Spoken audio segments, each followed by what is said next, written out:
Now it's time for today's perspective. My guest today is a woman whose latest project involves fighting for democracy, government rights and freedoms. She's a world-renowned author, poet and festival organiser as well, a British-Nigerian author who's written a series of poetry and children's books and a best-selling novel as well called The Secret Lives of Baba Segi's Wives. One of her current projects, though, is a stunning poem. It's called A Fragile State, part of a project undertaken by the Financial Times, centred on the theme of democracy. 2024. Lola Shoneyin joins me now. Thanks very much for being with us on the programme. I loved the poem. We need to hear a little bit of it, I think, first before we talk. So let's listen to a little excerpt if we can.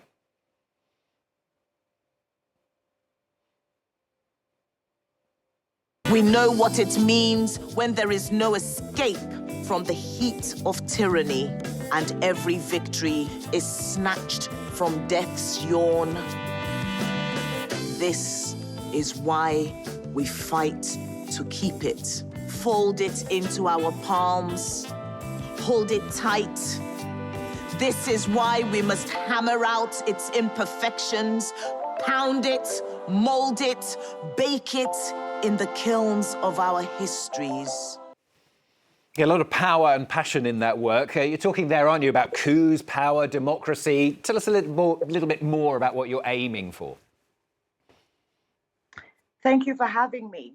So that poem was born out of my personal experience as a Nigerian, being born at a period where the country had already seen quite a number of military coups, but also growing up in that environment, being involved in a lot of protest marches, organizing a few myself.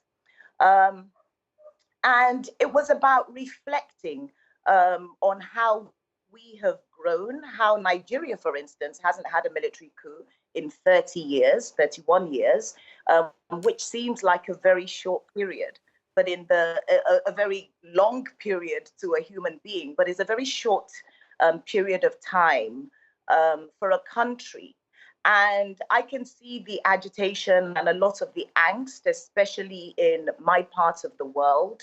And it was just a plea for people to not necessarily see a military dictatorship as the answer to the problems that they are having with democracy, but look forward with the understanding that democracy is something that the people and the countries, and of course leadership in the different countries, have to keep fighting for. I mean, we look at some of the world's oldest democracies, and sometimes it's quite puzzling to see how easy it is for things to go wrong. But whatever the case is in the West, in Africa, and especially on the West Coast, there is a certain fragility with the democracies, and that's because the people do not seem to be enjoying the dividends, and therefore that leads to this agitation. So it's just a plea for people to understand and remember what it was like in those terrible days of military dictatorships in a lot of these countries. And does it come from a sort of personal perspective, this? I mean, where does it come from, this need to write and to talk about this kind of issue? Well, it's an overview. It's seeing what is happening in Mali, Equatorial Guinea, Niger. It's seeing what's happening, what's been happening in recent months. And also even in my country, with some of the problems that we have had with our democracies and some of the angst of the youth, I have sometimes heard them saying we need a military coup d'etat in Nigeria. And I thought it was really important. In fact, that really struck me.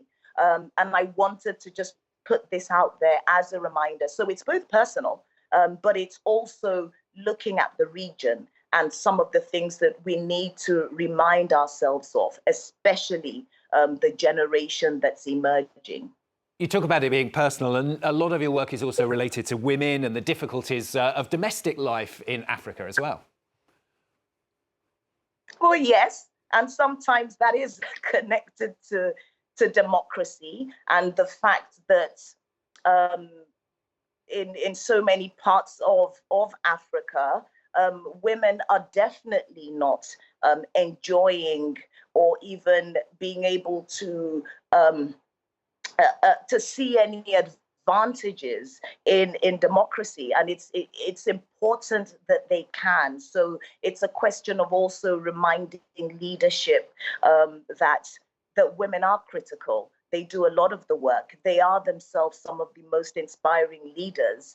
And sometimes I live my life just hoping to be able to remind people of that.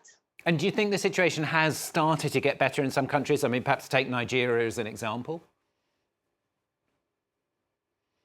Well, I think so. In some ways, yes. In some ways, no. I think, democracy is a government of the people, for the people, by the people. And I think for a democracy to work, it's very important that people are armed with information. People have access to the right information, to truth, in order to be able to make decisions. And where we have such, widespread illiteracy, high levels of illiteracy, and of course the inability to be able to access information, I think sometimes these are the things that hamper the democratic process. But I think in general in Nigeria, definitely women are beginning to see the important role that they play in the democratic process. And that's something that I love to see, and I hope it gets better. You do so many different things, don't you? I mean, it's fictional writing, poetry, children's books. I mean, how do you decide which one you're going to do next and where you're going to go? Do you have a favourite, for example?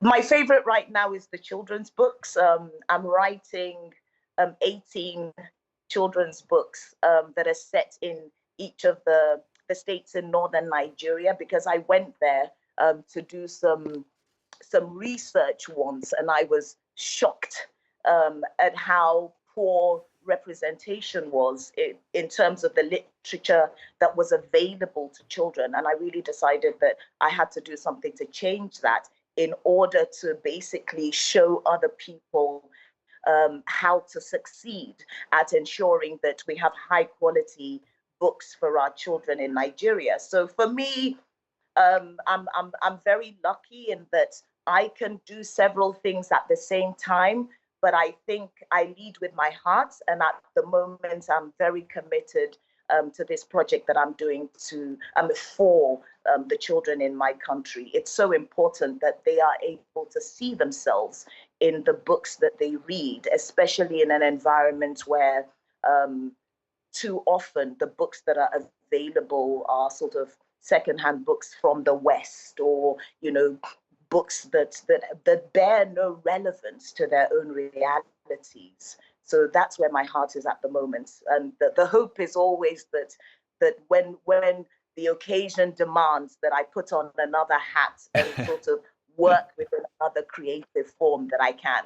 I think looking at some of the work that I've seen of yours, I'm sure that will continue to be the case. Certainly has been in the past. Thanks very much for joining us on the programme. Lola Shoneyin joining us there from Nigeria, British Nigerian author. Thanks very much.